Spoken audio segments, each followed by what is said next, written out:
ठीक है बेटा, तो आज जो है फंक्शन चैप्टर करना है। फंक्शन चैप्टर जो है सबसे ही इम्पोर्टेंट चैप्टर आप कह सकते हो, ठीक है जी, पाइथन का। ठीक है। क्यों कह हम्म। सकते हो पता है? जैसे कि देखो, मैंने एक सैंपल पेपर, ये इस साल का सैंपल पेपर है, ठीक है, 23-24 का। तो आप ये देखना कि इसके अंदर कितने क्वेश्चन फंक्शन बेस्ड हैं।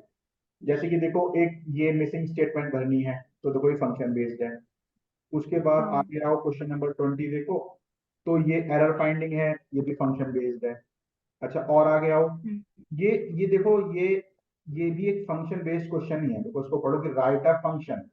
अच्छा, और आगे आओ, फिर उसके ऑप्शन में भी राइट अ फंक्शन।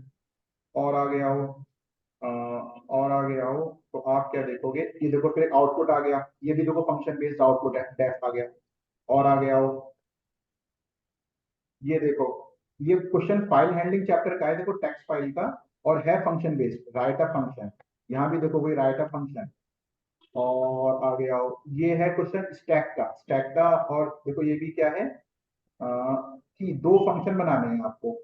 एक पुश एलिमेंट नाम का, देखो ये राइट का फॉलोइंग यूजर डिफाइंड फंक्शन, ये भी फंक्शन ही बनाने हैं स्टैक में भी। तो फाइल हैंडलिंग में भी था, और स्टैक में भी है, उधर एरर फाइंडिंग में भी था, और आउटपुट में भी है। अच्छा, और आगे आओ, यहाँ देखो, फिर एक देखो बाइनरी फाइल का क्वेश्चन, राइट अ फंक्शन। फिर और आगे आओ, ये देखो right a user defined function. फिर यहाँ पे आओ, तो फिर देखो फॉलोइंग यूजर डिफाइंड फंक्शन, दो फंक्शन बनाओ। कुल मिला के इंपॉर्टेंट चैप्टर ये इसलिए हो गया विवा कि एक तो फंक्शन चैप्टर अपने आप में ही एक चैप्टर है, 5-7 नंबर जो भी है वो आएगा। इसके अलावा ना, जो दूसरे चैप्टर पाइथन के हैं, जैसे कि स्टैक है या फिर आपका फाइल हैंडलिंग है, उनके क्वेश्चन भी फंक्शन के थ्रू ही आते हैं। तो this makes this chapter most important. अब आते हैं मुद्दे की बात पे सीधा, फंक्शन है क्या? फंक्शन क्या है उससे पहले ना, देखो मैं आपके सामने एक प्रॉब्लम रखता हूँ। विवा, ये कोड है बेटा जो चेक करता है कि नंबर प्राइम है कि नहीं। देखो कैसे, आपने एक नंबर को इनपुट कराया, आपने कहा नंबर चेक, फिर आपने एक लूप लगाया। अभी आपको ये कोड कितना अच्छा समझ में आ रहा है, पॉइंट का भी ये नहीं है, बट मैं तो खैर लिखे, if n remainder i equal equal 0, print number not prime, और इसे कर दिया ब्रेक, इधर एल्स में आके प्रिंट किया नंबर इज प्राइम। अब आप इस कोड को देखो, ये ठीक काम कर रहा है कि नहीं कर रहा। इसको मैंने रन किया, आउटपुट देखो, एंटर नंबर टू चेक, मैंने कहा 15, आ गया नंबर इज नॉट प्राइम। मैंने फिर रन किया, हम्म। आ गया 17, तो नंबर इज प्राइम। जैसा मैंने कहा बेटा, अभी पॉइंट ये नहीं है कि आपको ये कोड समझ आया कि नहीं आया, आप बस मेरी एक प्रॉब्लम की तरफ ध्यान दें। प्रॉब्लम ये है बेटा, ये मैंने कुछ लाइंस लिखी है जो चेक करती है कि नंबर प्राइम है कि नहीं, और मेरे को ना 20 बार चेक करना है कि नंबर प्राइम है कि नहीं, 20 बार। तो मैं कैसे करूं? तो आप बोलोगे सर एक काम करो ना, ये आपने सिखा तो रखा है फॉर आई इन रेंज 20, इस पूरे को ये लो टैब कर दो। अब यही काम 20 बार हो जाएगा, तो 20 बार हम चेक कर लेंगे नंबर प्राइम है कि नहीं। लेकिन इस तरीके से क्या दिक्कत आएगी बेटा, कि वो 20 बार तो चेक करेगा, बट बार बार उसी जगह चेक करेगा, है नहीं? बार बार अगर आप देखोगे, तो वो यही यही घूमता रहेगा, 1 बार, 2 बार, 3 बार, 4 बार, 5 बार। मेरे को ऐसे नहीं करना, ठीक है? मेरे को ऐसे नहीं करना। मेरे को क्या करना है, आ,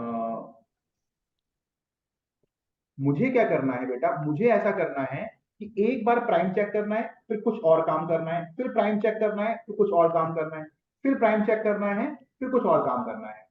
तो अब आप समझो मैं क्या कर रहा हूं आपसे, लूप तो किसी पर्टिकुलर काम को उसी जगह बार बार घुमाता रहता है। मेरे को ये एक बार करना है, फिर कुछ और, फिर एक बार, फिर कुछ और, फिर एक बार कुछ और। तो मैं क्या करूं? तो लूप हम्म। तो गया, ठीक है। आप बोलोगे अच्छा सर अगर लूप से नहीं करना, तो एक काम करो, आप इस पूरे कोड को वापस ऐसे करो, इस कोड को कॉपी कर लो, और जहां जहां आपको करना हो आप इस कोड को पेस्ट कर देना। मैं कहा हाँ बात तो सही है, लेकिन बेटा जरा तू देख, एक बार पेस्ट किया, फिर पेस्ट किया, फिर पेस्ट किया, फिर पेस्ट किया, फिर पेस्ट किया, कोड कितना लंबा हो गया मेरा, कोड कितना, मतलब नंबर ऑफ लाइंस कितनी हम्म। बढ़ती जा रही। तो ये भी जो है एक ठीक सोल्यूशन नहीं लग रहा। तो अब है कि अब क्या किया जाए। अब यही वो जगह है जहां फंक्शन पिक्चर में आ जाता है। पता है क्या, हम ये जो लाइन लिखी है, मैंने कितनी लाइनें देखी बेटा, ये 1 2 3 4 5 6 7। हम एक काम कर सकते हैं, 7। इस 7 लाइन्स को बेटा एक नाम दे सकते हैं, और आपको जब भी जरूरत पड़े इन 7 लाइन्स को, अच्छा बेटा ये लाइन जैसे 7 है तो ये 70 भी हो सकती है, 700 भी हो सकती है, 7000 भी हो सकती है। All you have to do is, सबसे ऊपर जाके लिखो डेफ, इसके बाद एक नाम दो, मैंने नाम दे दिया मान लो check prime, bracket open close 2 dot. अब इस पूरे को एक टैब मार के अंदर कर दे, बस काम खत्म। तो अब आपने इन 7 लाइनों को एक नाम दे दिया चेक प्राइम। अब जब भी आप चेक प्राइम लिखोगे ये 7 लाइन एग्जीक्यूट हो जाएंगी। एग्जाम्पल के लिए आप देखो, मैंने यहां पे लिखा चेक प्राइम, देखो रन किया, तो देखो enter number to check 17 number is prime. अब जब जब मेरे को प्राइम नंबर चेक करना होगा, मैं क्या करूंगा बेटा, बस ये लाइन लिख दूंगा इस वाले चेक कोड। प्राइम। ठीक है बेटा, समझ में आ रहा है? हम्म। इस वाले हाँ भैया। पोर्शन को, इस वाले पोर्शन को आप बोलोगे ये है डेफिनेशन कि आपने डिफाइन किया, और इस वाले पोर्शन को आप बोलोगे कॉलिंग कि आपने उसे कॉल किया या फिर आपने उसे इन्वोक किया। ठीक है, अच्छा जी, अब आते हैं, अब बेटा इस सब को ही ऑब्जर्व करके मैं आप ही से पूछूं, बताओ बेटा कि व्हाट इज अ फंक्शन, तो आप क्या बोलोगे कि sir function is a set of instruction that performs a specific task. Function specific task. है ना बेटा, हम्म। फंक्शन इज अ, हाँ बिल्कुल सही कहा आपने, ये फंक्शन क्या है, एक set of instruction which performs a specific task. क्या फायदा हुआ फंक्शन का, ये तो देखो ये हुआ आज की क्लास का पहला पॉइंट कि व्हाट इज अ फंक्शन, उसका आंसर क्या निकला बेटा, function is a set of instruction which performs a specific task. ठीक है, स्पेसिफिक टास्क। Specific task. अब आप बोलोगे अब मैं आपसे पूछूं, अच्छा बेटा बताओ फंक्शन का फायदा क्या हुआ, तो बता क्या बोल सकते हो, सर रीयूजेबिलिटी। आपने एक बार फंक्शन डिफाइन कर दिया, जितनी बार की जरूरत है आप उसे कॉल कर सकते हो, तो this is the first benefit, reusability. ये बहुत बड़ा फायदा है। दूसरा फायदा, दूसरा फायदा बेटा ये है कि देख मेरे को ना चेक करना है कि नंबर प्राइम है कि नहीं, ये भी चेक करना है नंबर आर्मस्ट्रॉन्ग है कि नहीं, ये भी चेक करना है नंबर परफेक्ट है कि नहीं, ये भी चेक करना है नंबर पैलिंड्रोम है कि नहीं, ये भी चेक करना है नंबर इवन ऑड है कि नहीं। तो मैं क्या करूंगा पता है, मैं इन सबके अलग अलग अलग अलग फंक्शन बना दूंगा। अब जब भी मेरे को जिसकी जरूरत पड़ेगी मैं उसे कॉल कर लूंगा। तो इससे पता है क्या फायदा निकल के आया, मैनेजेबिलिटी। अब कल को परफेक्ट नंबर ठीक नहीं आ रहा तो मेरे को पूरा कोड नहीं देखना, मुझे बस पता है कि इतने फंक्शन में गड़बड़ है क्योंकि परफेक्ट नंबर यही चेक करना। तो कहने का मतलब हुआ कि ये दो बेनिफिट हैं और बहुत बड़े बेनिफिट हैं फंक्शन के, क्या, रीयूजेबिलिटी, मैनेजेबिलिटी। तो जब से हमने क्लास शुरू करी है मैं आपसे एक्सपेक्ट करूंगा आपको दो चीजें पता हो, फंक्शन क्या है और क्या उसके फायदे, पता है बेटा? हम्म। हाँ भैया। ठीक है जी, अब इसके बाद में आते हैं फंक्शन के टाइप्स, ये तीसरा टॉपिक। अब मैं आपको नोट्स में से ही दिखा दूं, जैसे कि देखो यहाँ भी फंक्शन आप नोट से शुरू करते हैं, ये उसकी डेफिनेशन आ गई कि group of related statement that performs specific task, और फिर ये आ गया कि ये ब्रेक करता है हमारे कोड को छोटे छोटे पार्ट्स में, और जैसे जैसे प्रोग्राम बड़ा होता जाता है फंक्शन उसे मोर ऑर्गेनाइज और मैनेजेबल बनाता है। Furthermore, it avoids repetition and makes code reusable. अब बेटा जो टाइप्स ऑफ फंक्शन है, देखो अब जैसे कि मेरा आपका हम सब लोगों का जो ह्यूमन है हम लोगों का एक फंक्शन क्या होता है, सांस लेने का। अब ऐसा था क्या कि हमें किसने सिखाया कि सांस कैसे लेनी है, ऐसा नहीं था।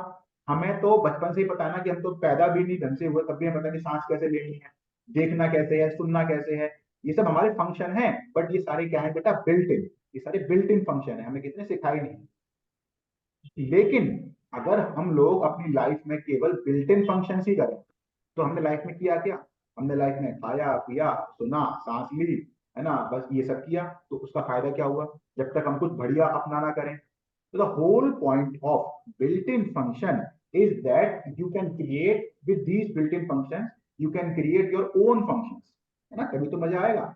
तो वही आपके बेटा दो दो मेन पार्ट हो जाते हैं, एक तो बिल्ट इन फंक्शन, जैसे कि आप प्रिंट यूज करते हो, इनपुट यूज करते हो, रेंज यूज करते हो, मैक्स है, लैन है, ये सारे बिल्ट इन फंक्शन है।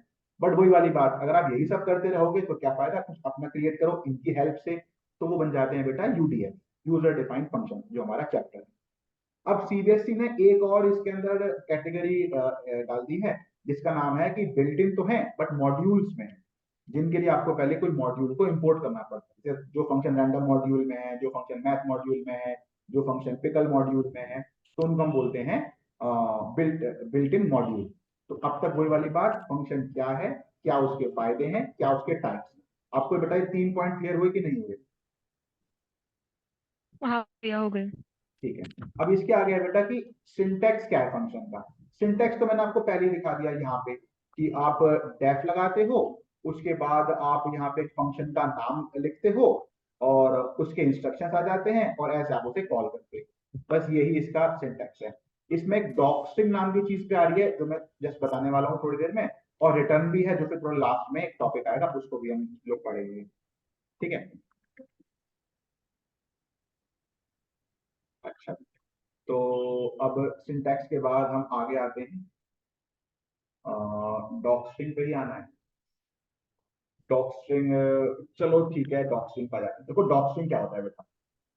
इधर जो डॉक है, doc is a short form for documentation. ठीक है, डॉक्यूमेंटेशन। अब डॉक्यूमेंटेशन क्या होती है? डॉक्यूमेंटेशन क्या होती है बेटा, कल परसों ना मैंने अपने लिए एक वो खरीदी थी, है ना, washing machine fully automatic, use करना मेरे को आता नहीं था। अब उसमें इतने सारे मोड दे रखे थे, मुझे पता नहीं कि घूमेगी कैसे, पानी कैसे पिएगी ये। तो मैंने कहा यार इसके साथ में एक तो बुकलेट आई थी, उसमें देखते हैं। तो बुकलेट मैंने ओपन करी, तो उसमें सब कुछ लिखा हुआ था।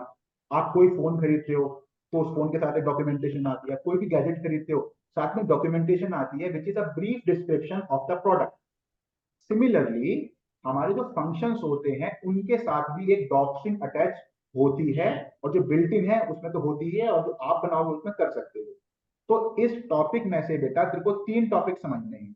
सबसे पहले व्हाट इज अ डॉक्स्ट्रिंग, तो उसके लिए आप क्या बोलोगे? Docstring is a brief description of functions working. ठीक है, docstring is a brief description of functions working. दूसरा पॉइंट, सर इसको एक्सेस कैसे करते हैं? तो वो सुनो बेटा, एक्सेस कैसे करते हैं।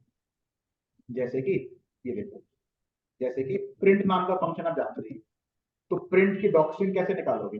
फंक्शन का नाम लिखो, ब्रैकेट्स नहीं आएंगे, डॉट, 2 बार अंडरस्कोर DOC, 2 बार अंडरस्कोर, एंटर आपने किया, तो वो पूरी कहानी खुल के आ गई कि प्रिंट कैसे काम करता है।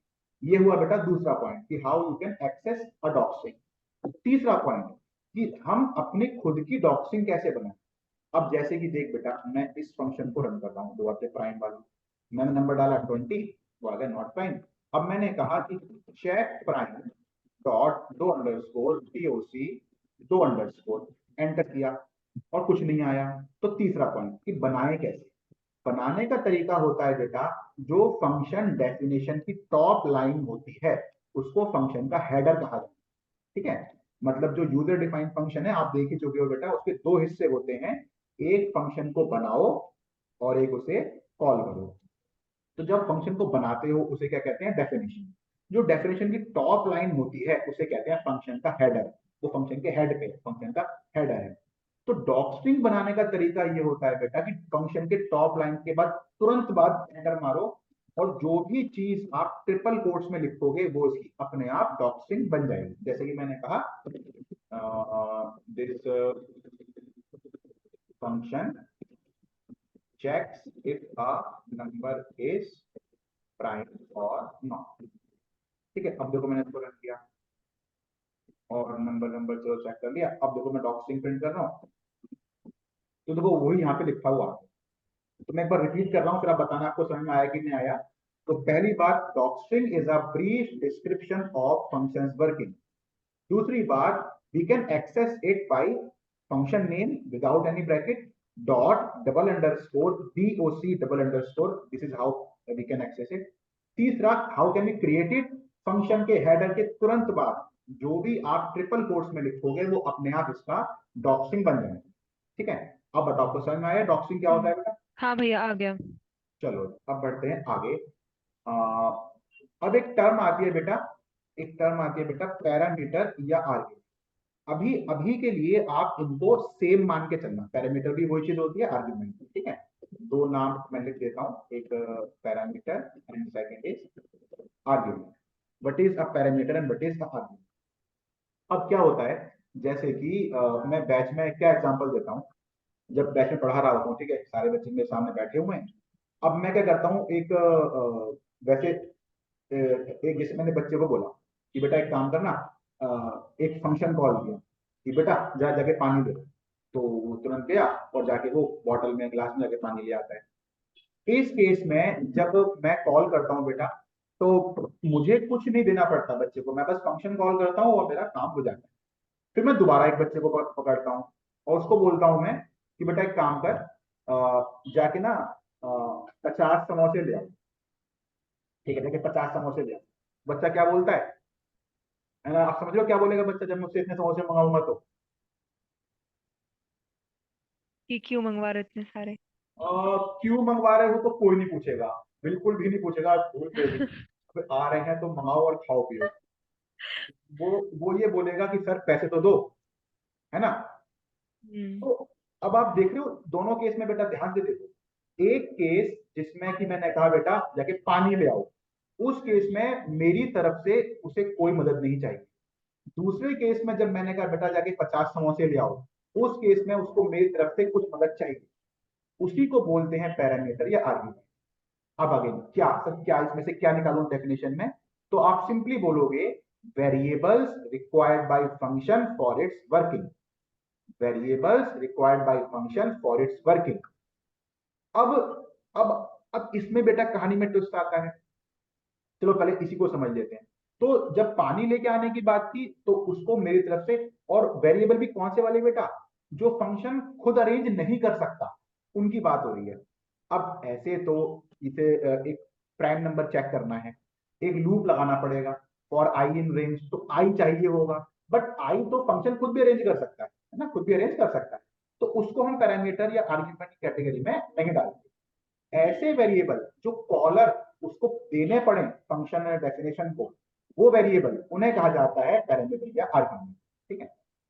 अब अब इसमें कहानी में ट्विस्ट क्या आता है बेटा, मैंने उस बच्चे से कहा बेटा जाके समोसे लिया 50, तो ऐसा हो भी तो सकता है ना कि पैसे उसके पास भी हो, हाँ, ऐसा हो सकता है ना बेटा। हाँ। अब इस केस में हम पैरामीटर दें या ना दें, यही समस्या बोर्ड के क्वेश्चन में भी आ सकती है। जैसे कि देखो आपके सामने एक फंक्शन है चेक प्राइम, नंबर को चेक करना है कि प्राइम है कि नहीं, इसके लिए उसको एक नंबर चाहिए होगा, यानी कि उसको एन चाहिए होगा। अब ये एन मैं भी उसको दे सकता हूं, वो खुद भी अरेंज कर सकता है। मैं आपको दोनों केस दिखाऊं, आपको बात अच्छा समझ में आएगी। देखो मैंने इसे कॉपी किया, एक नई फाइल बनाई, इतना अच्छा क्लियर हो जाएगा ना ये कंसेप्ट, आप लोग भूलोगे। ये मैंने कॉपी पेस्ट किया। अब इस केस में देखियो बेटा, अ, चलो इसको ले लो। इस केस में इसको यहां से मैंने कट किया और यहां मैंने पेस्ट किया, और ये यहां लिखा और ये यहाँ लिखा। और फिर मैं आपको बड़ा ढंग से बताऊं, पूरी कहानी ये देखो। आसपास का शोर आ रहा होगा बेटा, क्या? क्या भैया? आसपास का शोर आ रहा है। नहीं। अरे वाह क्या बात है, तो बहुत आ रहा है। ये छुट्टी होती है ना स्कूल की, इस समय बगल में स्कूल है दो तीन। अच्छा। ठीक है, अब इन दोनों बोर्ड को समझिए साइड बाई साइड।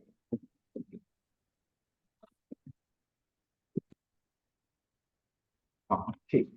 तो सबसे पहले तो बेटा देखियो, देख नंबर चेक करना है कि प्राइम है कि नहीं, बिल्कुल कॉमन सेंस की बात है, उसके लिए एक नंबर चाहिए होगा। इस वाले केस में, इस वाले केस में देख बेटा, इस वाले केस में ये जो चेक प्राइम है, ये जो चेक प्राइम है, ये खुद ही नंबर को इनपुट करा रहा है ना, ये नंबर को खुद ही अरेंज कर रहा है। जो कॉल कर रहा है उसे नहीं पास करना पड़ रहा, जो कॉल कर रहा है उसे नहीं पास करना पड़ रहा। ये बात आपको क्लियर हो रही है कि नहीं हो रही, मैं क्या कह रहा हूँ। हाँ भैया, हो रही है। गुड गुड गुड, है ना। देखो मतलब मैंने मैंने तो खाली यहाँ पे खाली कॉल कर दिया, मैंने कुछ नहीं पास किया। और उसने खुद ही इनपुट कराया, ये देखो खुद ही इनपुट कराया और सारा काम किया। अब जरा इस वाले केस को देख बेटा, इस वाले केस में कॉल करने से पहले, जो बेटा इस लाइन कॉल करने से पहले मैंने एन को इनपुट कराया और मैंने उसे पास किया कॉल करते समय। फिर ये वाला एन यहां से घूम के इधर होता हुआ इस एन की तरफ ये यहां पे गया। तो ये यानी कि ये वाला केस, ये वाला केस बेटा, ये वाला वो केस है जब बच्चा समोसे के पैसे अपने आप ही अरेंज कर रहा है, और ये वाला केस वो बन जाता है जहां मैं उसको पैसे दे रहा हूं। अब अब यहाँ कहानी में ये कंफ्यूजन आती है कि सर बोर्ड में आ गया एक क्वेश्चन फंक्शन से करने के लिए। अब बताओ मैं आर्ग्यूमेंट दूं कि नहीं दूं, मैं पैरामीटर दूं कि नहीं दूं। तो बेटा बिल्कुल साफ साफ क्वेश्चन लिखा हुआ आता है। देखो मैं आपको ना एक दिखाता हूँ यहाँ पे, जैसे कि खाली इतना देख लो आप कि एक्सेप्ट फंक्शन, इसके ब्रैकेट खाली पड़े हैं, इसका मतलब ये आर्ग्यूमेंट नहीं लेगा, इसके खाली पड़े हैं ये आर्ग्यूमेंट नहीं लेगा। और दिखाता हूं जो आर्ग्यूमेंट लेते हैं वो कैसे दिखते हैं। ये देखो right a user defined function, ये आप आगे मत पढ़ना, जितना सिलेक्ट है खाली कॉमा तक पढ़ो। तो फंक्शन का नाम है फाइंड टाइप और ये आर्ग्यूमेंट लेगा। और देखो वो आगे लिखते भी हैं इस बात को कि this accept m type as parameter, है ना। और देख बेटा ये देख फंक्शन कॉपी डेटा, पैकेट खाली पड़े हैं मतलब ये आर्ग्यूमेंट नहीं लेगा। तो मैं जरा आपको एक बात और बताऊं फिर दोबारा शुरू से पूरा बताऊं, ठीक है। अब जरा डिफरेंस भी कर लेते हैं कि पैरामीटर क्या होता है और आर्ग्यूमेंट क्या होता है। अभी तक तो हम दोनों शब्द कहीं भी एक्सचेंज कर रहे थे, अच्छा मैं आगे भी करता रहूंगा क्योंकि वैसे एज अ स्टैंडर्ड इन दोनों में कोई डिफरेंस नहीं माना जाता। सीबीएसई ने पता नहीं क्यों ऐसा कहा, इन दोनों के लिए अलग नाम बने हुए। देखो जब ये जो एन ये वाला है बेटा, ये वाला एन जब कॉल करते समय पास किया जाए तो वो हो जाता है आर्ग्यूमेंट। और यही वाला वेरिएबल, अच्छा नाम सेम हो या अलग हो उससे फर्क नहीं पड़ता, यही वाला एन जब डेफिनेशन के टाइम रिसीव होता है तो उसे बोल देते हैं पैरामीटर। तो अब आप क्या बोलोगे, variables passed at the time of calling are called argument, variables received, वहां था बेटा शब्द पास्ट, यहां आ गया received, variables received at the time of definition are called parameter. है दोनों एक ही चीज। जब मैं पैसे दे रहा हूं समोसे के लिए तो उस समय वो पैसे हैं आर्ग्यूमेंट, जब उस बच्चे ने पैसे अपने पास रख लिए तो वो बन गया पैरामीटर। बस ये अंतर है, कंसेप्ट वही है, these both are same thing, एक चीज के दो नाम पड़ गए, बट ये क्या चीजें हैं जिनकी जरूरत पड़ती है फंक्शन को अपना काम करने। अब मैं पूरी कहानी शुरू से रिपीट करता हूं। देखो मैंने आपको क्या बताया बेटा कि देखो आपको समझ में आ गया फंक्शन क्या होता है, उसके फायदे क्या होते हैं, फिर आपको समझ में आ गया टाइप्स ऑफ फंक्शन क्या है, फिर आपको समझ में आ गया डॉक्स्ट्रिंग क्या है, डॉक्स्ट्रिंग में फिर 3 पॉइंट आ गए, क्या है, कैसे बनाते हैं, क्यों बनाते हैं, ये सब आ गया, एक्सेस कैसे करते हैं। इसके बाद अगला टॉपिक जो चल रहा था वो था कि पैरामीटर या आर्ग्यूमेंट क्या होता है। तो मैंने क्या कहा, वेरिएबल्स रिक्वायर्ड बाय फंक्शन और इट्स वर्किंग। तो ठीक है जी, जब हम उन्हें पास करते हैं उस समय, कॉल करते समय जब पास करते हैं तो आर्ग्यूमेंट, आर्ग्यूमेंट बिल्कुल सही, और डिफाइन करते समय रिसीव करते हैं तो पैरामीटर। अच्छा जी, और पैरामीटर। फिर कंफ्यूजन वाली बात भी हुई कि सर कब करें कब ना करें, तो उसका जवाब मैंने दिया कि बेटा वो क्वेश्चन में बोर्ड में लिखा हुआ आएगा कि उसको कैसे करना है। अब जरा एक बार फ्लो भी समझते हैं कोड का कि फंक्शन जब होते हैं तो फ्लो क्या रहता है। फ्लो से मेरा मतलब क्या है बेटा कि सबसे फर्स्ट लाइन कौन सी चलती है, तो उसके बाद कौन सी चलती है, फिर उसके बाद, जैसे कि मान लो ये हमारा एक कोड है, तो सबसे फर्स्ट लाइन कौन सी चलेगी। कभी भी ना बेटा ध्यान रखियो तू इस बात का, जैसे कि अ, अभी तो तू बोलेगी कि सर सबसे फर्स्ट लाइन ना ये चलेगी, अच्छा मैंने से हटा दिया, अब कौन सी चलेगी, तो पता है क्या बोलोगे आप, सर अब ना ये वाली चलेगी। तो ध्यान रखना ऐसा कभी नहीं होगा। देखो जैसे कि आप को चाय बनाना तो आता ही होगा, लेकिन इस समय आप चाय नहीं बना रहे। अब क्यों क्यों नहीं बना रहे, क्योंकि सर किसी ने बोला ही नहीं बनाने के लिए। अब घर में मम्मी बोले पापा बोले कोई बोलेगा तो बना दोगे। इसका मतलब मैं क्या करूं बेटा, ध्यान से समझ।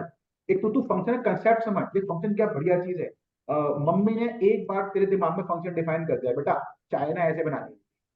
अब डेली मम्मी क्या करती है, कोड को रीयूज, बेटा जाके चाय बना दे, जाके चाय बना दे, जाके चाय बना दे, है ना। और इसी में तू अभी क्यों नहीं बना रही, कोई भी फंक्शन तब तक काम नहीं करता जब तक कि वो कॉल ना किया जाए, कॉमन सेंस।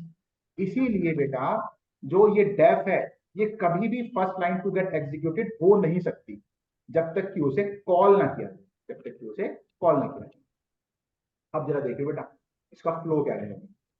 तो सबसे पहले चलेगी ये लाइन प्रिंट वाली, दूसरी चलेगी ये लाइन इनपुट वाली, तीसरी चलेगी ये कॉलिंग वाली, इसके बाद ये ऊपर भागेगा इस एन को लेके इधर, चौथी चलेगी फिर ये, और फिर 5 6 7 8 ये अपना काम करेगा, एंड फाइनली लास्ट में चलेगी ये।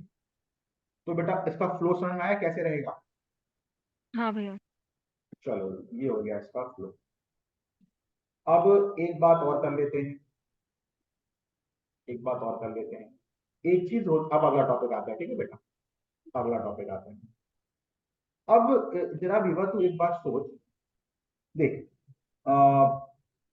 इस लाइन से, मतलब जहां पहुंचाने वाली लाइन ये थी ना, ये इस लाइन की वजह से हमें जाना पड़ा ऊपर की तरफ, है ना बेटा, ऐसे ही है। हाँ। अब बेटा ये सारा एग्जीक्यूट करके हम वापस भी तो आए हैं, तभी तो ये आउटपुट लिखा हुआ आया था कि प्रोग्राम फिनिश। तो वापस कौन हम्म। लेके आया?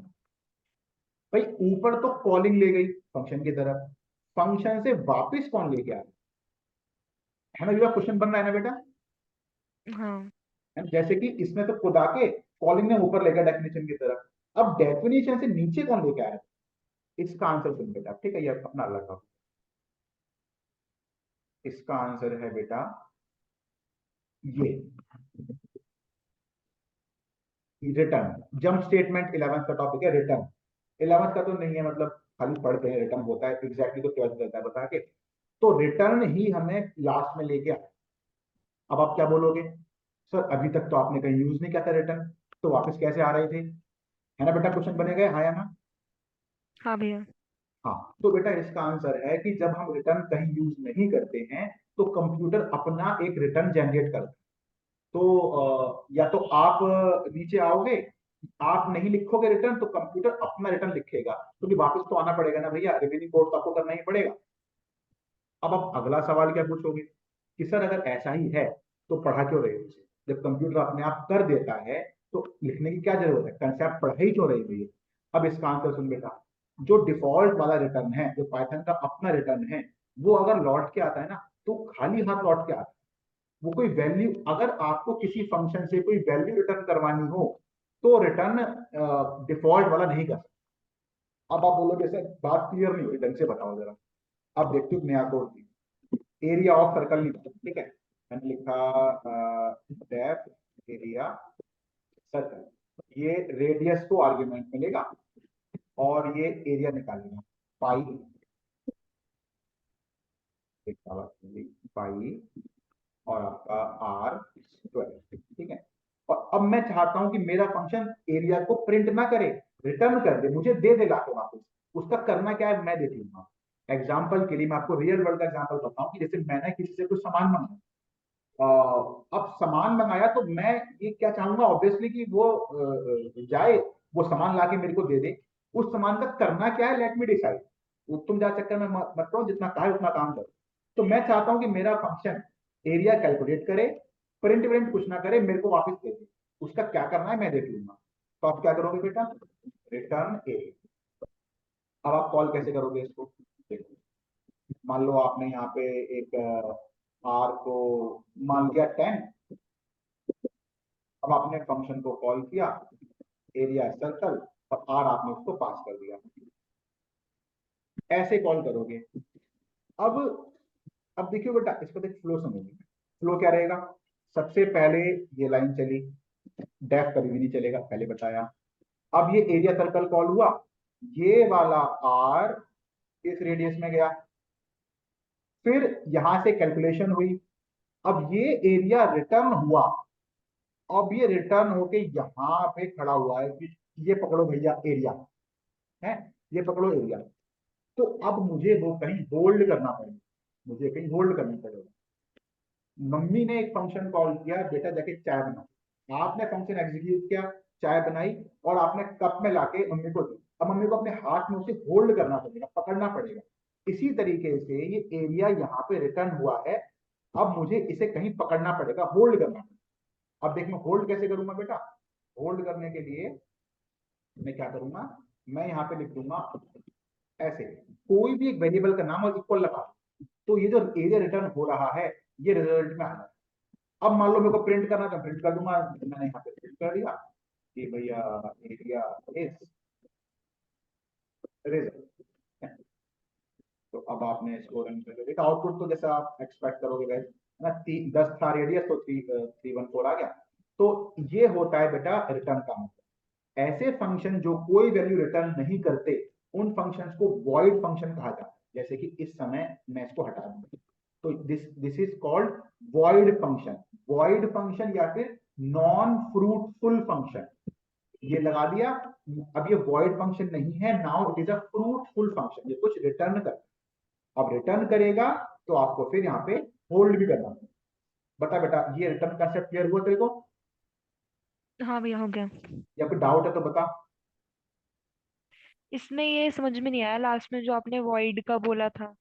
वॉइड का देख मैंने यहाँ पे नोट में लिखा है बेटा, यहाँ पे देख रिटर्न आ गया, देख if a function does not use return statement it can be called as void function।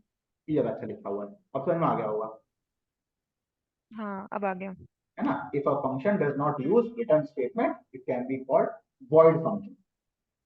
अच्छा जी, चलो अब बढ़ते हैं आगे की तरफ। अब अगला टॉपिक बेटा ये है, तो अगेन अगर हम फटाफट रिवाइज करें, फंक्शन क्या है, फंक्शन के फायदे क्या हैं, फंक्शन के टाइप्स क्या हैं, तो डॉक्स्ट्रिंग क्या है, उसके बाद पैरामीटर और आर्गुमेंट क्या है, इन दोनों में डिफरेंस क्या है, उसके बाद अब रिटर्न क्या है। अच्छा जी, अब आते हैं इधर, और अब हमें पढ़ने हैं बेटा टाइप्स ऑफ आर्गुमेंट, टोटल 4 तरह के, ठीक है। सबसे पहला पोजिशनल, दूसरा डिफॉल्ट, तीसरा कीवर्ड, और चौथा वेरिएबल लेंथ। एक एक करके इन सबको क्लियर करते हैं। मैंने ये वाली विंडो यूज कर देता हूं। देखो एक मैंने बनाया def show a comma b, print a comma b, x equal to 10, y equal to 20, show x comma y, ठीक है। ये हम कर रहे हैं बेटा कौन सा वाला, ये हम कर रहे हैं पोजीशन, तो कर लेते हैं पोजिशनल, ठीक है। अब आपको पता है ये मैं इसको रन करूंगा तो ये 1020 आ जाएगा, ठीक है बेटा। आउटपुट समझ में आ गया 1020 क्यों आया। हाँ भैया, आ गया। अब बेटा इनमें ऐसे पैरामीटर या ऐसे आर्गुमेंट जिनमें कुछ भी स्पेशल ना हो जो अपन नॉर्मली यूज करते हैं उन्हें कहा जाता है पोजिशनल आर्गुमेंट।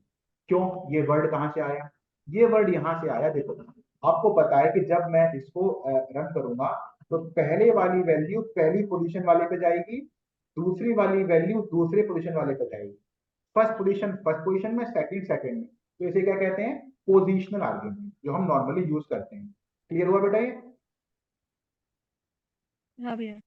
ठीक है। इसमें इतना कुछ है भी नहीं, नॉर्मल यूज करते हैं, जो हम नॉर्मल यूज करते हैं पोजिशनल बोलते हैं। क्यों बोलते हैं, क्योंकि फर्स्ट वाला फर्स्ट में जाता है, second second, third third and so. आगे बढ़ते हैं, दूसरा है डिफॉल्ट।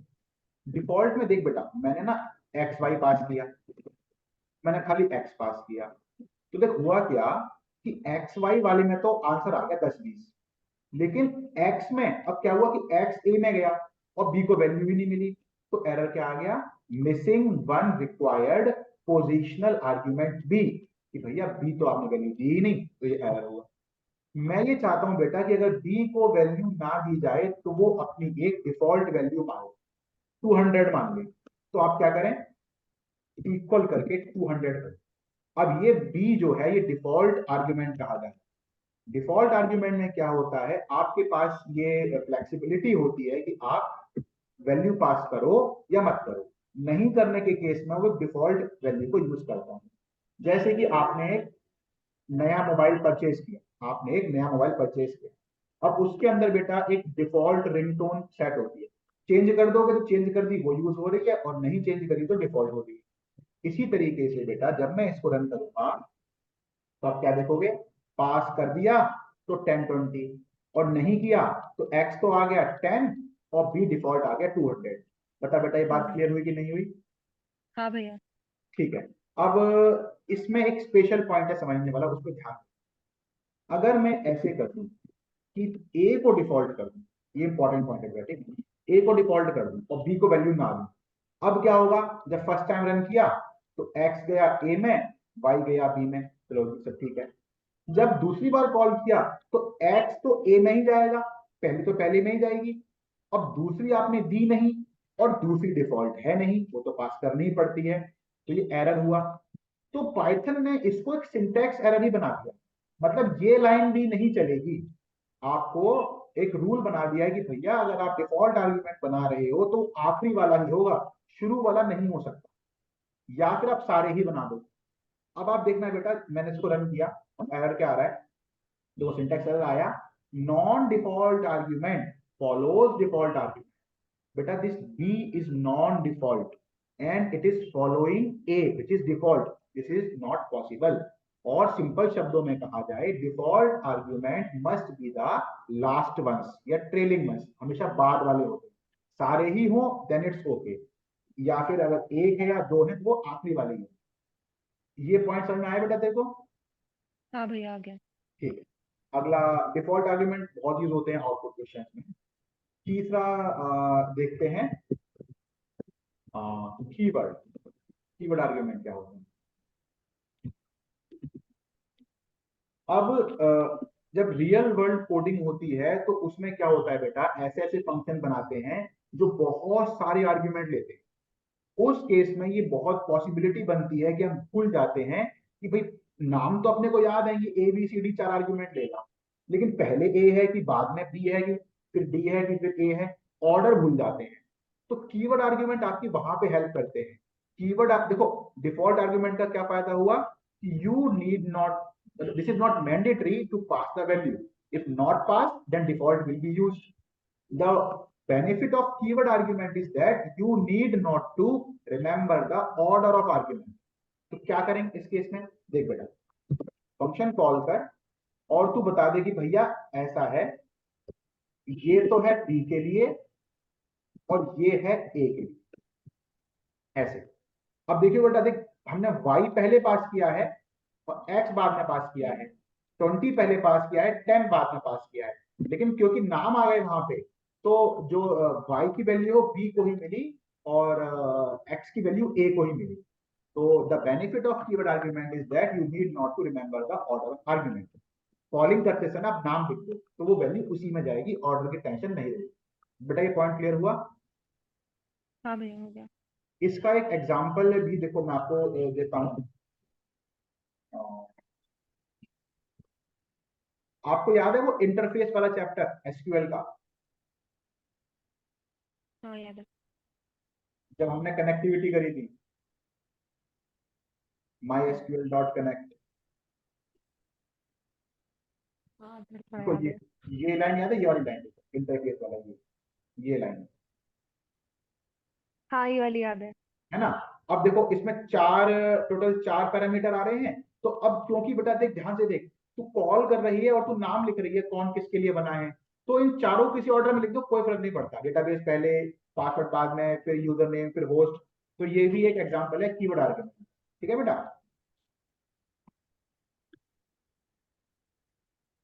चलो जी, ठीक है। अब इसमें भी बेटा एक स्पेशल चीज ध्यान रखने वाली है, वो पता है क्या? अब जैसे कि आपने क्या कहा कि ऐसा है, अब आप खुद देखियो, खुद देखियो बेटा, तुम्हें देखियो कि तूने बी इक्वल टू कर दिया वाई और तूने कॉमा का 20, ये अब ये एरर हुआ। देख, देख कैसे एरर हुआ, तूने कहा कि वाई की वैल्यू बी में चली जाए तो बी में चली गई, अब बाद वाला भी बाद में जाएगा, है ना, ये वैसे ही है ना बेटा। हाँ भैया। अब देख रन करेगी ना, तो देख फिर बोल, जिस तरीके से डिफॉल्ट हमेशा बाद वाले होंगे उसी तरीके से कीवर्ड भी हमेशा बाद वाले होंगे। जिस तरीके से या तो सब डिफॉल्ट कर दो, उस तरीके से सारे ही कीवर्ड भी कर सकते हो। ये भी इसमें ध्यान रखना कि कीवर्ड भी बाद वाले ही होते हैं। अब आते हैं चौथे पे,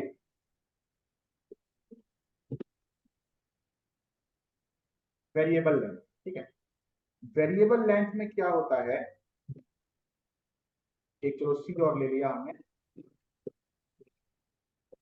अब आपको पता है कि भैया इसका आउटपुट जो है 10 20 30 आना था, मैंने सी को प्रिंट नहीं किया, ठीक है, 10 20 30 आना। अच्छा, अगर मैं ऐसे कॉल करूं तो ये एरर आएगा, ऐसे करूं तो भी एरर आएगा, ऐसे करूं तो भी एरर आएगा। अब इसका क्या तरीका कि सब चल जाए, तो आप क्या बोलोगे पता है, आप बोलोगे सर एक काम करो, सारे ही आर्गुमेंट डिफॉल्ट कर दो, तो काम बन जाएगा आपका, और आपकी बात बिल्कुल ठीक होगी। लेकिन बेटा, डिफॉल्ट आर्ग्यूमेंट में इतनी ही फ्लेक्सिबिलिटी हो सकती है कि पास करो कि मत करो, लेकिन बनेंगे हमेशा तीन ही। अभी को बताइए, बात को समझ में आएगी नहीं, मैं दोबारा बोल रहा हूँ। डिफॉल्ट में खाली इतनी फ्लेक्सिबिलिटी है कि वैल्यू आप दो या मत दो वो ऑप्शनल है, लेकिन बनेंगे तो उतने ही जितने लिखे हैं। यस या नो? हाँ। ठीक है ना? वेरिएबल लेंथ आर्ग्यूमेंट देख कितनी बढ़िया चीज है। तू क्या कर, आर्ग्यूमेंट के आगे ना एक आर्ग्यूमेंट ले लो, उसके आगे एस्टेरिस्क का सिंबल लगा दो। अब जितने भी आप आर्ग्यूमेंट दोगे सब पैक होके एक टपल बना देंगे। तो देखो, देख रहे हो, तीन आर्ग्यूमेंट पास किए तो तीन की टपल बन गई, दो किया तो दो की बन गई, एक किया तो एक की, और नहीं किया तो खाली। तो वेरिएबल लेंथ नाम से क्लियर है, the length of argument can very. आप एक पास करो, दो पास करो, नहीं पास करो। ये वाला पॉइंट क्लियर हुआ बेटा? हाँ भैया हो गया। है ना? हाँ। अच्छा, अब इसमें भी एक कहानी में ट्विस्ट आएगा, बड़ी कॉमन सेंस वाली बात बता। देख, अगर मैं ऐसे कर दूं कि बी कॉमा ए कॉमा बी, तो ये जहां तक मेरा ख्याल है एरर, हाँ एरर ही आना चाहिए। देख इसमें क्या गड़बड़ है, अब ये वेरिएबल तो कह रहा है कि भैया जितनी भी आएंगे सबको मैं ही लेके टपल बना दूंगा, और ये तो फिर रिक्वायर्ड हो गया, तो इसको क्या मिलेगा? तो ऐसे केस में क्या होगा, वो वही बोलेगा बार बार कि बी को तो वैल्यू ही नहीं मिल रही। इसीलिए इस केस में ध्यान रखने वाली बात है कि अगर आप वेरिएबल लेंथ के साथ कुछ और यूज करना चाह रहे हो तो उसको पहले लिखो। यानी कि अब आप लिखोगे बी कॉमा स्टार ए, एक मिनट छोटा दो, बी कॉमा स्टार ए। अब क्या होगा, इसमें से 10 तो आ गया बी में, और ये दो आ गया ए में। ऐसे ये 10 तो आ गया बी में, और ये 20 आ गया ए में। ऐसे ये 10 तो आ गया बी में, और ए रह गया खाली। बेटा ये पॉइंट समझ में आया? हाँ भैया आ गया। ठीक, अब बढ़ते हैं अगले टॉपिक की तरफ। इस टॉपिक का नाम है बेटा स्कोप रूल, LEG। देखिए बेटा, मैंने मैथ मॉड्यूल में से इंपोर्ट कर दिया पाइप। मैंने एक फंक्शन बनाया डेफ आउटर नाम का, उसके अंदर एक और बनाया डेफ इनर, उसके अंदर मैंने पाइप को प्रिंट किया। यहाँ मैंने इनर कॉल किया, यहाँ मैंने आउटर कॉल। जब मैं इसको रन करूंगा तो स्क्रीन ब्लर हो रही है भैया आपकी। है बेटा? स्क्रीन ब्लर हो रही है। अच्छा, शायद स्पीड चली गई हो, देखता हूँ।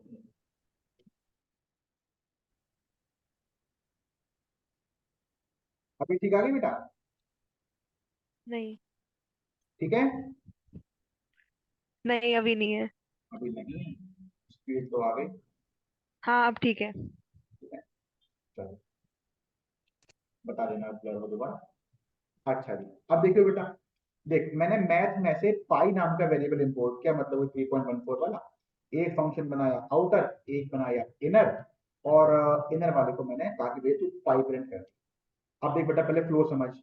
सबसे पहले तो ये लाइन चलेगी, फिर हम आउटर को कॉल करके आउटर के पास पहुंचेंगे, फिर जब आउटर इनर को कॉल करेगा फिर हम इनर के पास पहुंचेंगे और प्रिंट कर देंगे पाई, आउटपुट आ गया ये। बेटा ये लाइन समझ में आई कि नहीं आई? हाँ आ गए। आ गई। अब देखिए बेटा, इस वाले पाई को पता है क्या क्या कहा जाएगा, ये कौन से स्कोप में है? This is built in. अब मैंने क्या किया बेटा, मैंने एक और पाई बना दिया, इसे कहा जाएगा ग्लोबल। क्यों ग्लोबल कहा जाएगा इसको बेटा? क्योंकि ये किसी भी इंडेंटेशन में नहीं आ रहा, किसी के भी अंदर नहीं है, सबसे आउटर साइड में है, तो ये ग्लोबल कहा जाएगा। अब जब इनर को पाई प्रिंट करना है तो दो ऑप्शन है, एक पाई ये वाला है बिल्ट इन और एक पाई ग्लोबल है। तो ग्लोबल की प्रेफरेंस बिल्ट इन से ज्यादा होती है। 10 आ गया। अब मैंने क्या किया, मैंने यहाँ पे एक पाई और बनाया 20, इसे कहा जाएगा एनक्लोज, एनक्लोजिंग है ये। अब एनक्लोज की प्रायोरिटी ग्लोबल से भी ज्यादा होती है, 20 आ गई। अब मैंने एक पाई इसके अंदर ही बना दिया, अब ये तो इसका लोकल ही हुआ, अब इसकी प्रायोरिटी हाईएस्ट होती है, तो अब 30 आ गई। तो इसे कहते हैं बेटा स्कोप रूल, LEGB।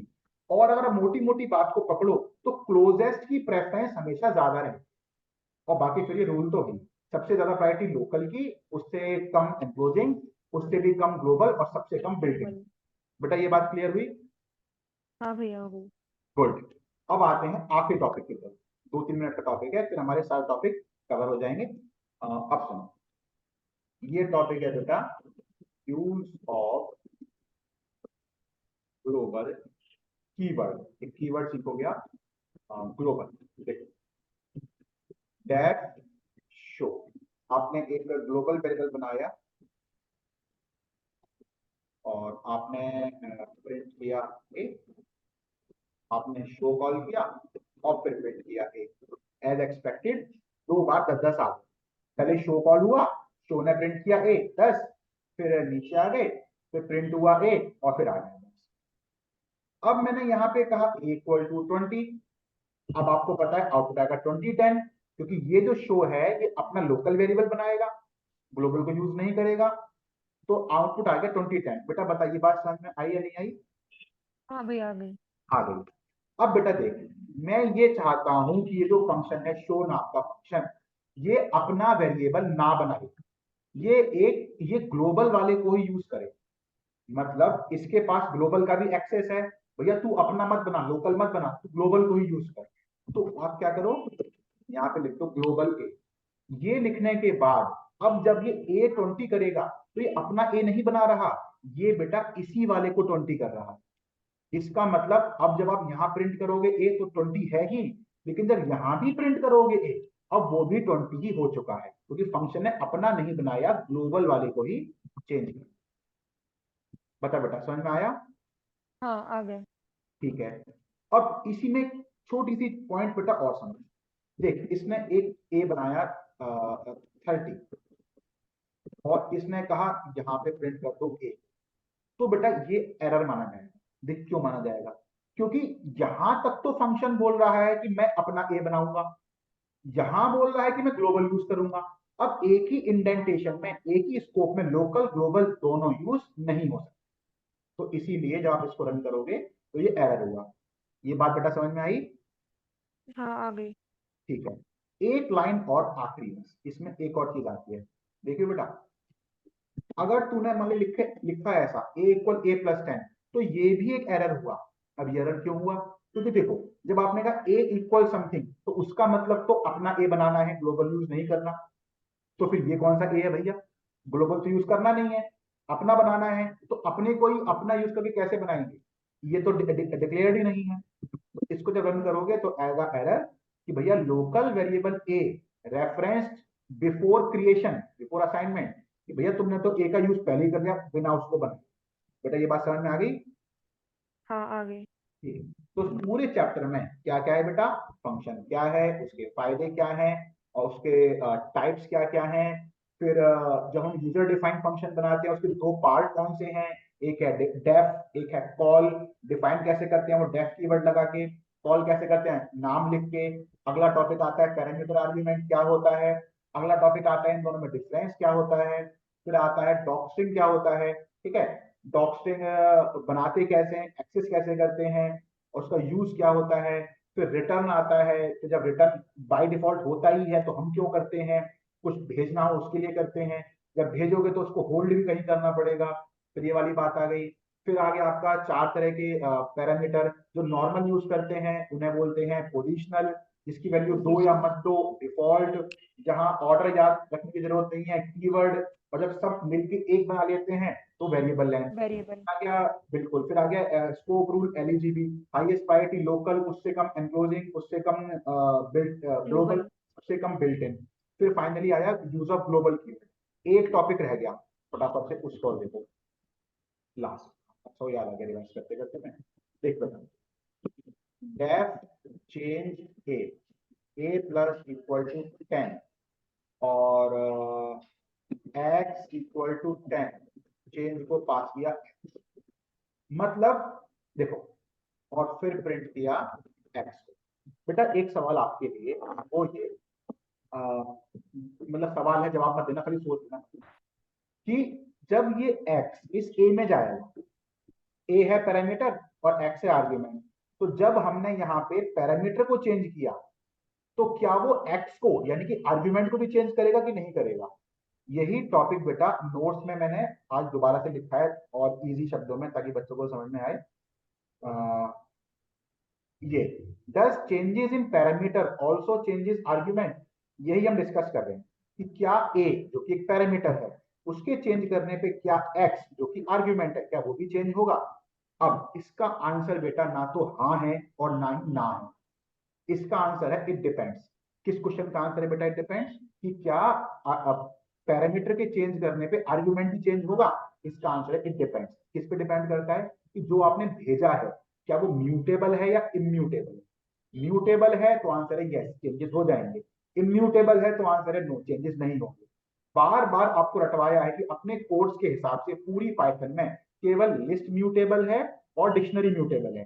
तो भैया अगर आपने लिस्ट या डिक्शनरी पास करके चेंजेस किए हैं तो यस चेंजेस हो जाएंगे, अदरवाइज चेंजेस नहीं होंगे। अब क्वेश्चन पे आओ, जो हमने पास किया है वो इंटीजर है तो चेंजेस नहीं होंगे क्योंकि वो म्यूटेबल नहीं कहा जाता। आप रन करोगे तो x 10 का 10 ही आए। अब देखियो बेटा, मैंने एक y और लिया, अच्छा y एक लिस्ट बना दी, x कॉमा y कर दिया, यहाँ a कॉमा b कर दिया, और यहाँ b के 0 पे 10 प्लस किया और प्रिंट किया एक्स वाई। तो बेटा क्या होगा, एक्स तो 10 का 10 ही रहेगा क्योंकि म्यूटेबल है, लेकिन वाई 10 से 20, लिस्ट का जो 10 में 10 है वो 10 से 20 हो जाए क्योंकि वो म्यूटेबल। देखियो अब बता बेटा, बात समझ में आई? ये 10 से 20 क्यों हो जाएगा? क्योंकि लिस्ट म्यूटेबल है, लिस्ट में आप जो भी चेंजेस करोगे पैरामीटर में वो आर्ग्यूमेंट भी चेंज करेगा इसी। अच्छा ठीक है। या नहीं, दोबारा बताऊं? ये आ गया। आ गया, ठीक है। अब तो सारे हमने टॉपिक कवर कर लिए हैं। अब आप एक काम करना बेटा, थोड़ा ब्रेक लेना, थोड़ा घूमना फिरना, खाना वाना नहीं खाया तो वो खा लेना। उसके बाद मेरे कहने से जब भी टाइम मिले आज एक बार नोट्स लेके बैठ जाना। जहां आपने एक बार नोट्स पढ़ लिए ना, आपको दोबारा इस चैप्टर को पढ़ना नहीं पड़ेगा, कुछ नहीं भूलोगे। एक तो मैंने पढ़ा ही दिया पूरा, और दूसरा नोट्स ठीक है। में से पढ़ लोगे तो बिल्कुल आपको रट जाएगा। ठीक है बेटा? ठीक है भैया। तो रिकॉर्डिंग तो बंद कर ही दूं।